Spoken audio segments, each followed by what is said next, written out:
Hello friends, स्वागत है आप सभी का खुशबू एकेडमी में। आज की क्लास में फ्रेंड्स मैं आपको बताने वाली हूँ पौधों के प्रकार। ठीक है, जैसा कि आप सभी लोग जानते हैं, जो आपकी क्लास चल रही है फ्रेंड्स, सीटेट ईवीएस की क्लास चल रही है। इसमें मैं आपको ईवीएस पढ़ा रही हूँ। ठीक है, ईवीएस में फ्रेंड्स मैं आपको सब कुछ इसमें जो टॉपिक है कवर करा रही हूँ, जो कि आपके एग्जाम में आपकी हेल्प करेंगी। ठीक है, तो जिसमें फ्रेंड्स आपका जो है बहुत सी चीज़ें हो चुकी हैं, जैसा कि इन्वायरमेंट हो गया है। इन्वायरमेंट के बाद आपका जो है फ्रेंड्स आपका इकोसिस्टम, इकोलॉजी ये हो गया है। इसके बाद मैंने आपको बताया है सजीव किस प्रकार से गति करते हैं, किस प्रकार से वो मूवमेंट करते हैं, किस प्रकार से वो अपना प्रजनन करते हैं और उत्सर्जन करते हैं। इन सभी चीज़ों के बारे में मैंने आपको बता दिया। रिस्पायरेटरी ऑर्गन, सारे ऑर्गन्स के बारे में मैंने आपको पढ़ा दिया है। अगर आपका कहीं से कोई डाउट हो तो आप कमेंट करके हमसे पूछ सकते हैं। अगर आपको कोई अदर क्वेश्चन भी करना है तो आप हमसे पूछ सकते हैं। ठीक है, और रही बात आपकी जो फ्रेंड्स आप लोग कहते हैं कि क्या नाम हमारा प्रीवियस ईयर क्वेश्चन पेपर नहीं सॉल्व कराया जा रहा, तो प्रीवियस ईयर क्वेश्चन पेपर जो है मैं आपका 2025 का सॉल्व कराई हूँ। चैनल पे अवेलेबल है, आप लोग देख सकते हैं। ठीक है, और जितना भी मैं आपको करा रही हूँ थियरी पहले कंप्लीट करा दूँगी। इसके बाद फिर मैं एक एक टॉपिक का आपको जो है और कॉम्पिटिटिव एग्जाम के लिए जो है क्वेश्चन आंसर जो है प्रिपरेशन करा दूँगी। ठीक है, तो पहले हम इसी आपके जो है एक एक टॉपिक डेली में कवर करा रही हूँ आपका। तो आज की क्लास में फ्रेंड्स आपको मैं टॉपिक जो है कवर कराऊँगी पौधों के प्रकार। ठीक है, आप लोगों को पता है, इसके पहले मैंने आपको बताया है पौधों में पोषण कितने प्रकार के होते हैं। तो पौधों में पोषण फ्रेंड्स दो प्रकार से होता है। पहला तो स्वपोषी होते हैं, कुछ परपोषी भी होते हैं। ठीक है, स्वपोषी कौन होते हैं? जो अपना भोजन स्वयं बनाते हैं, उन्हें हम जैसे हरे पेड़ पौधे हो गए। और कुछ पौधे जो परपोषी होते हैं, जैसे कि परजीवी, मृतोपजीवी, सहजीवी, कीट भक्षी, ये सभी क्या होते हैं? परपोषी पौधे होते हैं। ठीक है, तो लेकिन आज हम आपको क्या बताएंगे? पौधों के प्रकार। ठीक है, सभी से रिक्वेस्ट है कि चैनल को सब्सक्राइब, वीडियो को लाइक कर लीजिए, अपने दोस्तों में भी आप लोग शेयर कर दीजिए। ठीक है, तो चलिए स्टार्ट करते हैं पौधों के प्रकार। तो देखिए, आकार के आधार पर पौधे जो हैं वो 3 प्रकार के होते हैं। कितने प्रकार के होते हैं फ्रेंड्स? पौधे जो हैं, प्लांट जो हैं, 3 प्रकार के होते हैं। पहले होते हैं हर्ब्स, यानी कि जिनको हम साग बोलते हैं। दूसरा होते हैं बस, यानी कि जिसको हम झाड़ी बोलते हैं। तीसरे होते हैं आपके ट्री, यानी कि वृक्ष। ठीक है, तो हर्ब्स जो फ्रेंड्स आपके होते हैं, जैसे कि आपके धनिया, गेहूं, धान, मेथी, ये सभी क्या होते हैं? ये सभी छोटे छोटे जो होते हैं, साग कहा जाता है इसको। ठीक है, ये छोटे होते हैं। इनका आकार कैसा होता है? तो इनके आकार जो होता है छोटे होते हैं। इनका तना कोमल एवं हरे रंग का होता है। ठीक है, तना इनका कैसा होता है? हरा रंग का होता है और काफ़ी कोमल होता है। ठीक है, इनमें बहुत सारी शाखाएं या फिर टहनियाँ नहीं होती हैं। नेक्स्ट कह रहा है, उदाहरण में देखिए साग कौन कौन से होते हैं पौधे। तो धनिया हो गया, आपका गेहूं हो गया, धान हो गया, मेथी, पालक, ये सभी क्या है? साग। जैसे कि आप लोग जो साग बना के खाते हो, पालक हो गया, ठीक है, और मेथी हो गया, और आपका बथुआ, ये सभी क्या इसमें आगे सभी साग में आता है। ओके, इसके बाद देखिए भी हम बात करेंगे बस। बस यानी मीन झाड़ी। झाड़ी किसे कहते हैं? ये साग से बड़ी होती हैं। ठीक है, ये किससे बड़ी होती है फ्रेंड्स? साग से बड़ी होती हैं। और इनका तना जो है, इनका तना जो होता है कठोर होता है। ठीक है, अब देखिए फ्रेंड्स, यहाँ पे आप लोग डिफरेंसेस भी साथ में लेके चलिएगा। हर्ब्स मैंने आपको क्या बताया? इनका तना कोमल और हरे रंग का होता है। ठीक है, जबकि झाड़ियाँ कैसी होती हैं? झाड़ियाँ जो है फ्रेंड्स, इनका तना जो होता है कठोर होता है, पर ज़्यादा मोटा नहीं होता है। ठीक है, ज़्यादा मोटा नहीं होता है, और इनमें कई सारी शाखाएँ भी होती हैं, जो कि तने के आकार के आधार पर आधार के पास से निकलती हैं। ठीक है, उदाहरण के लिए जैसे मैं आपको बता दूं, गुलाब का फूल हो गया, नींबू हो गया, गुड़हल हो गया, इसी ये सभी कैसे होते हैं? सभी झाड़ी होती हैं। ठीक है, इसको क्या कहा जाता है? झाड़ी कहा जाता है। ठीक है, जैसे गुलाब का फूल आपने देखा होगा, उसको जो गुलाब का पेड़ होता है कितना बड़ा होता है, उसको झाड़ी कहा जाता है। ठीक है, सपोज दैट आप लोग मान लीजिएगा जितना बड़ा आपका जो पौधा होता है गुलाब का। ठीक है, इसके बाद देखिए हम बात करेंगे ट्री, आई मीन वृक्ष, पेड़ कैसा होता है? तो ये कैसे होते हैं? झाड़ी से बड़े होते हैं। ठीक है, सबसे छोटे छोटे जो पेड़ पौधे होते हैं उनको क्या कहा जाता है? जो पौधे छोटे छोटे होते हैं, जैसे साग जो होती है, धनिया वगैरह, तो उसको क्या कहेंगे? हम साग कहते हैं।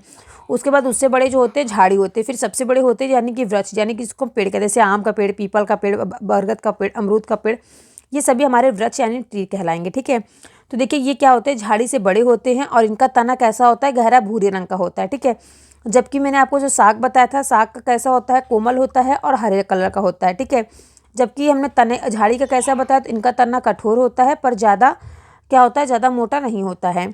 जबकि वृक्ष का क्या होता है? इनका तना गहरे भूरे रंग का होता है और मोटा होता है, मजबूत भी होता है। ठीक है, इसके बाद देखिए हम यहाँ बात करेंगे, इनमें कई सारी शाखाएं होती हैं, जो कि तने के ऊपरी भाग से निकलती हैं। ठीक है, अब देखिए उदाहरण में अगर हम बात करें कौन कौन से वृक्ष होते हैं, तो आम, अमरूद, जामुन, नीम, कीकर, पीपल, ये सभी क्या होते हैं? ये सभी वृक्ष हमें पेड़ कहलाते हैं। ठीक है, चलिए अब इसके आगे हम लोग चलते हैं। यहाँ पे आई होप आप सभी को समझ में आ गया होगा कि पौधों के प्रकार, पौधे कितने प्रकार के होते हैं। तो हर्ब, साग, झाड़ी और वृक्ष 3 प्रकार के होते हैं। ठीक है, याद रखिएगा।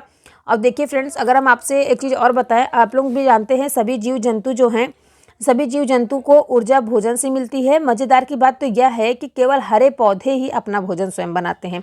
जबकि मनुष्य क्या करते हैं, मनुष्य दूसरे पर आश्रित होते हैं ना, ये परपोषी होते हैं। कैसे परपोषी होते हैं आप लोग सोच रहे होंगे, आप लोग खाना खुद से बनाते हैं, आपकी मम्मा वगैरह खाना बनाती है, बट क्या होता है जो आप लोग खाते हैं वो क्या होता है, वो किसी पेड़ पौधों पर निर्भर होता है। ठीक है, तो देखिए एक हम आपको चार्ट से भी बता देते हैं। देखिए यहाँ पे चार्ट बना हुआ है। पौधे हैं, पेड़ पौधे जो हैं स्वपोषी होते हैं, परपोषी होते हैं। स्वपोषी जो होते हैं जो अपना भोजन स्वयं बनाते हैं, जैसे कि हरे पेड़ पौधे। परपोषी होते हैं यानी जैसे परपोषी हो गए मृतोपजीवी, सहजीवी, कीट भक्षी, ये सभी जो हैं अपने भोजन के लिए पेड़ पौधे एवं अन्य जीव जंतुओं पर आश्रित होते हैं। ठीक है, कंफर्म हुआ, समझ में आया। देखिए 3 मैंने आपको बता दिए पौधों के प्रकार। अब इसके अलावा देखिए जो उपरोक्त विभाजन के अलावा उन पौधों को जो अन्य कमजोर होते हैं एवं सीधे खड़ी नहीं हो सकते हैं, 2 भागों में विभाजित किया गया है। जैसे कि कौन कौन से 2 भागों में विभाजित किया गया, पहला वर्षपी और वर्षपी लता, दूसरा आरोही लता। अब देखिए फ्रेंड्स यहाँ पे वर्षपी लता कौन से पेड़ होते हैं, जिसको हम कीपर कहते हैं और क्लीम्बर कहते हैं। ठीक है, कीपर क्लीम्बर 2 प्रकार के और भी आपके जो हैं ये पौधे होते हैं। ठीक है, ये कौन कौन से पौधे, ये पौधे जो हैं जमीन पर फैल जाते हैं। जैसे कि जो आपका क्रीपर है फ्रेंड्स, ये कैसा पौधा होता है, ये जमीन पर फैलकर पैदा होता है। जैसा कि इसका एग्जाम्पल में पुदीना हो गया, खरबूजा, खीरा। ठीक है, ये सभी पौधे कैसे होते हैं, पेड़ में जैसे वर्षिलाकार, इनकी जो लताएं होती है इस प्रकार से होती है। ठीक है, और इसके बाद अगर हम यहाँ बात करेंगे आरोही लता यानी क्लीम्बर। क्लीम्बर फ्रेंड्स देखिए ये जो है किसी ढांचे की सहायता से ऊपर चढ़ जाते हैं। ठीक है, जबकि अगर आपने पुदीना और तरबूजा देखा होगा तो ये लोग जमीन में ऐसे फैलते हुए जाते हैं। जबकि अगर आपने देखा होगा ये मनी प्लांट का और मटर का पेड़ देखा होगा, तो मटर देखिए अगर गेहूं के खेत में डाला तो गेहूं के ऊपर चढ़ के क्या होती हैं, मटर उगता है। और मनी प्लांट अगर फ्रेंड्स आपने किसी दीवार के पास, किसी गमले के पास लगाया, तो गमले में अगर डंडा कोई लगा देता है इस प्रकार से, तो उस डंडे को इसे लपेट लपेट के वो क्या करती हैं, अपना ग्रोथ करती हैं। ठीक है, तो ये फ्रेंड्स हो गया आपका 2 प्रकार का, मैंने क्रीपर और क्लिम्बर बता दिए। क्रीपर कौन से होते हैं, ये पौधे जमीन पर फैल जाते हैं, और क्रीपर क्या होते हैं, ये किसी ढांचे की सहायता से ऊपर जाते हैं। ठीक है, समझ में आ गया सभी को। अब इसके आगे देखिए फ्रेंड्स, हम यहाँ बात करेंगे पौधों के भाग की, प्लांट्स ऑफ द पार्ट। तो देखिए friends, parts of the plant, पौधों के भाग। पौधों के कौन कौन से भाग होते हैं, लगभग सभी पौधों में जड़, तना, पत्ती एवं फल पाए जाते हैं। ठीक है, फल फूल जो है सभी पेड़ पौधों में जो है पाए जाते हैं, कंपलसरी है। शैवाल यानी कि काई में ये चीज़ें दिखाई नहीं देती हैं। ठीक है, जो कि आपके शैवाल होते हैं इनमें से कोई भी चीज़ें नहीं होती, ना ही उनमें जो है तना, फल फूल, पत्ती, ये सभी कोई चीज़ें नहीं होती, काई या फिर जो आपका शैवाल होता है। ठीक है, अब देखिए हम रूट के बारे में बात करेंगे। रूट क्या होता है, रूट का इस प्रकार के रूट के कार्य होते हैं। ठीक है, इसके बारे में हम आगे चल के बात कर रहे हैं, तो चलिए हम रूट पे चलते हैं। अब देखिए फ्रेंड्स, यहाँ पे हम बात करेंगे रूट के बारे में, जड़ क्या होता है। तो जड़ जो होता है फ्रेंड्स पेड़ पौधों की भूमिगत भाग है, जो कि हरे रंग का नहीं होता है। ठीक है, जैसा कि आप सभी लोग जानते हैं कि रूट जो है फ्रेंड्स, जैसा कि आप लोगों ने मूली देखा है, गाजर देखा है, इन सभी का रूट क्या होता है, इन सभी के रूट को जो हम लोग खाते हैं। ठीक है, और जैसे कि फ्रेंड्स देखिए रूट क्या होता है, रूट देखिए पेड़ है ना, पेड़ के नीचे का जो भाग होता है यानी कि स्तर के अंदर जो भाग होता है उसको हम रूट कहते हैं। ठीक है, अब देखिए यहाँ पे हम बात करेंगे रूट फंक्शन, जड़ के कार्य। ठीक है, ये पेंटिंग मैंने बनाई है ऐसे ही खाली टाइम में। ठीक है, तो देखिए यहाँ पे जो रूट मैं आपको बता रही, रूट कौन सा होता है, रूट जो जड़ होती है, जो पेड़ पौधों का भूमिगत भाग है, जो कि हरे रंग का नहीं होता है। ठीक है, अब देखिए यहाँ हम बात करेंगे रूट के फंक्शंस यानी कि जड़ का कार्य क्या होता है, जड़ के कार्य के बारे में हम यहाँ बात करेंगे। तो जड़ें जो होती हैं वो पेड़ पौधों की जमीन में जकड़ कर रखती हैं। ठीक है, पेड़ पौधों क्या करती है, जमीन में जकड़ के रखती हैं, ताकि जो पेड़ पौधे हैं हवा आने पे क्या हो, गिरे ना। ठीक है, इसीलिए देखो जमीन में इसको क्या पूरे काफ़ी दूर तक फैले थे। कोई भी अगर आप छोटा सा ही पेड़ पौधा अगर उखाड़ेंगे तो उसकी जो जड़ें हैं कितनी दूर दूर तक फैली हुई होती हैं। ठीक है, अब देखिए यहाँ हम बात करें, जड़ जो है वो मिट्टी में मौजूद जल एवं खनिज पदार्थों को अवशोषित करती हैं।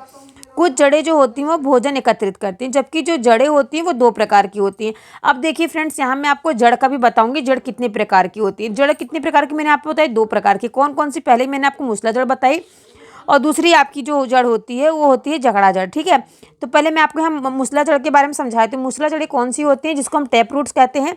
तो वो जड़ें देखिए फ्रेंड्स, मटर की, चना की, सरसों की, तुलसी की, जामुन, आम आदि पौधों में जो पाई जाती है उसको क्या कहेंगे, उसको हम मूसला जड़ कहेंगे। मूसला जड़ें जो होती हैं वो हम खाते हैं, जैसे कि मूली, गाजर, शलजम, शकरकंद, टेपियोका, चुकंदर, ये सभी क्या करते हैं, ये सभी चीज़ों को हम खाते हैं। ठीक है, तो इन सभी क्या कहेंगे, ये सभी क्या है, मूसला जड़ है। ओके, तो ये मूसला जड़ आपको समझ में आ गया।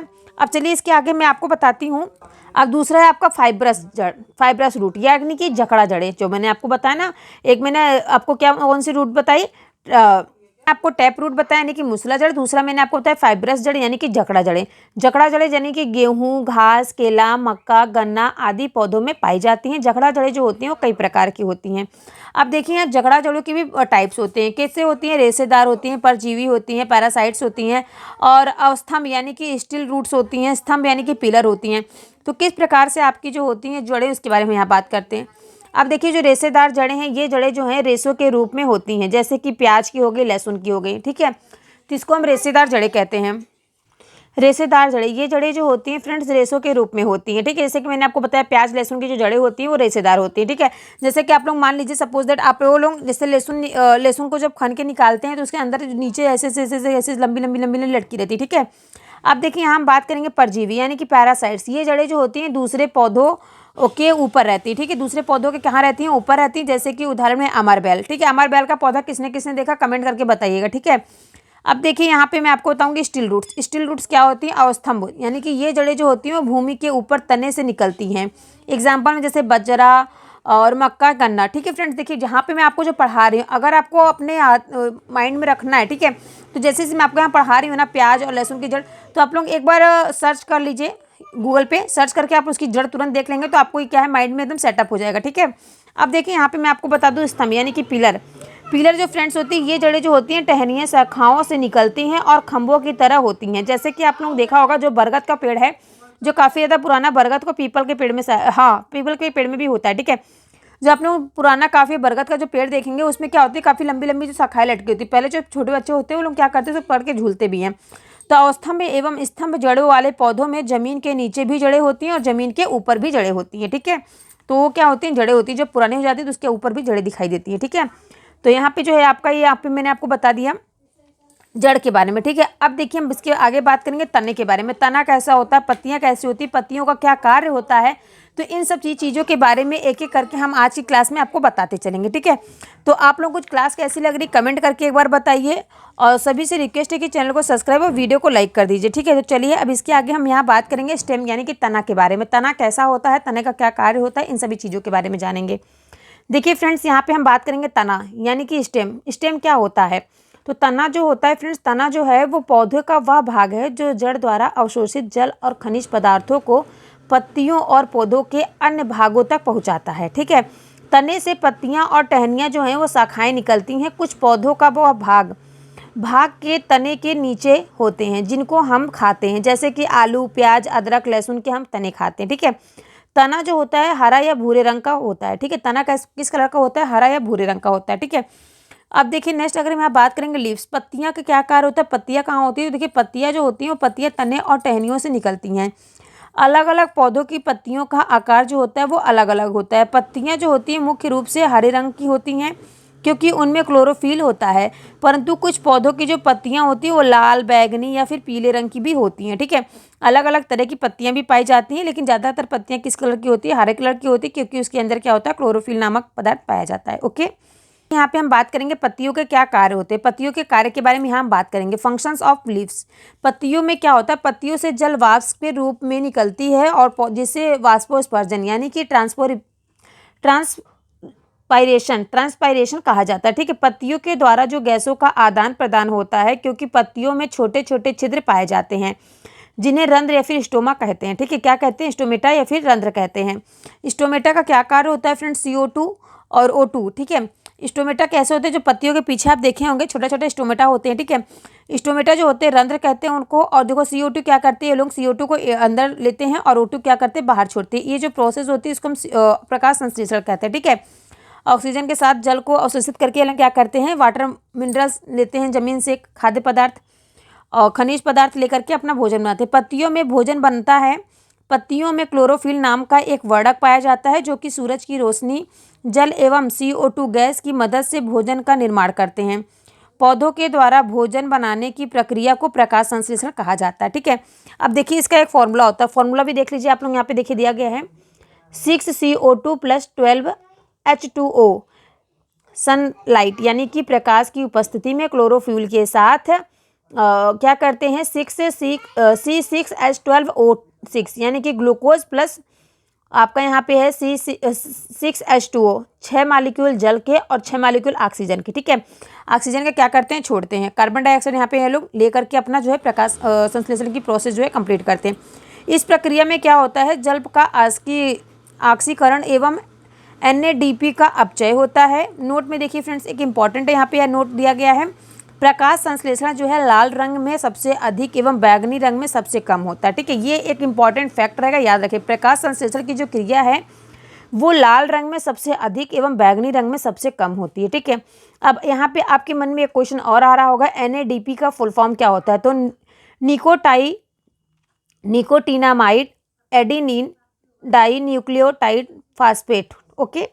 अब देखिए यहाँ पे मैं आपको बता दूं, एक बार मैं आपको इसको दिखा देती हूँ, ठीक है। पेड़ पौधे में किस प्रकार से जो है भोजन का निर्माण होता है, इसकी प्रक्रिया को क्या कहा जाता है, ठीक है। फ्रेंड्स यहाँ पे दिया गया है ना, यहाँ पे आप लोग ध्यान से देखिए, इसमें क्या होता है, पेड़ पौधे किस प्रकार से भोजन बनाते हैं। देखिए मैं आपको थोड़ा सा एक थ्योरी बता देती हूँ। पेड़ पौधे अपना भोजन जो है जमीन और हवा से प्राप्त करते हैं। जिस प्रकार हमें अपना भोजन बनाने के लिए कच्ची सामग्री जैसे दाल चावल आलू मसाले तेल अन्य सामग्री की आवश्यकता होती है, उसी प्रकार से क्या होता है, पेड़ पौधे भी भिन्न भिन्न माध्यम से अपने भोजन के लिए कच्ची सामग्रियाँ प्राप्त करते हैं, ठीक है। जैसे कच्ची सामग्रियाँ क्या हो गई फ्रेंड्स, देखिए यहाँ पे कच्ची सामग्रियाँ क्या क्या होती हैं इनकी, जल एवं खनिज लवण, ठीक है। और कौन सी सामग्री होती है, कार्बन डाइऑक्साइड होती है। जल एवं खनिज लवण का स्रोत क्या होता है, आपका सोर्सेज तो मिट्टी होती है। किस माध्यम से, जड़ द्वारा मिट्टी से अवशोषित करके तना एवं शाखाओं के माध्यम से पत्तियों तक पहुंचना, ठीक है। इसके बाद वायुमंडल में क्या करती हैं लोग, वायुमंडल में देखिए फ्रेंड्स, पत्तियों द्वारा स्थित समूह रंध्र स्टोमेटा द्वारा, ठीक है। पत्तियों में किस प्रकार से होता है, तो जो उसमें स्थित होती हैं स्टोमेटा, यानी कि यहाँ पे देखिए फ्रेंड्स, जो पत्ती होती है पत्तियों के पीछे आप लोगों ने देखा होगा छोटी छोटी एक रंध्र पाई जाती है, ठीक है। अब देखिए यहाँ पे पौधों में भोजन का निर्माण की प्रक्रिया किस प्रकार से होती है, तो पौधों के हरे भाग विशेषकर उसकी पत्तियों में पर्णहरित यानी कि क्लोरोफिल होता है। क्लोरोफिल सूर्य की ऊर्जा को इकट्ठा करने में पत्तियों की मदद करता है और इस क्रिया में पौधे जो हैं, पौधे वायुमंडल से कार्बन डाइऑक्साइड गैस तथा जड़ द्वारा भूमि से जल तत्व व लवण को अवशोषित कर भोजन में कार्बोहाइड्रेट का निर्माण करती हैं। सूर्य के प्रकाश में भोजन बनाने की क्रिया को प्रकाश संश्लेषण यानी कि फोटोसिंथेसिस कहते हैं। इसे हम इस प्रकार से भी समझ सकते हैं। किस प्रकार समझ सकते हैं, देखिए फ्रेंड्स यहाँ पे दिया गया है, कार्बन डाइऑक्साइड प्लस जल, सूर्य का प्रकाश जो है, सूर्य के प्रकाश की उपस्थिति में पत्तियों में पर्णहरित, ठीक है। जैसा कि यहाँ पे देखिए मैंने आपको बताया था ना, इसके सोर्सेज क्या क्या होते हैं और किस माध्यम से अपना भोजन बनाते हैं। देखिए यहाँ पे एक ये बनाया गया है ना, चार्ट बना के समझाया गया है, इसी समझ लीजिए। तो 6 मालिक्यूल आपके यहाँ पे कार्बोहाइड्रेट और यहाँ पे ऑक्सीजन, ठीक है, इसके साथ ही मिल करके अपना भोजन बनाते हैं। इसका महत्व क्या होता है, यहाँ पे आप थोड़ा सा महत्व भी समझ लीजिए।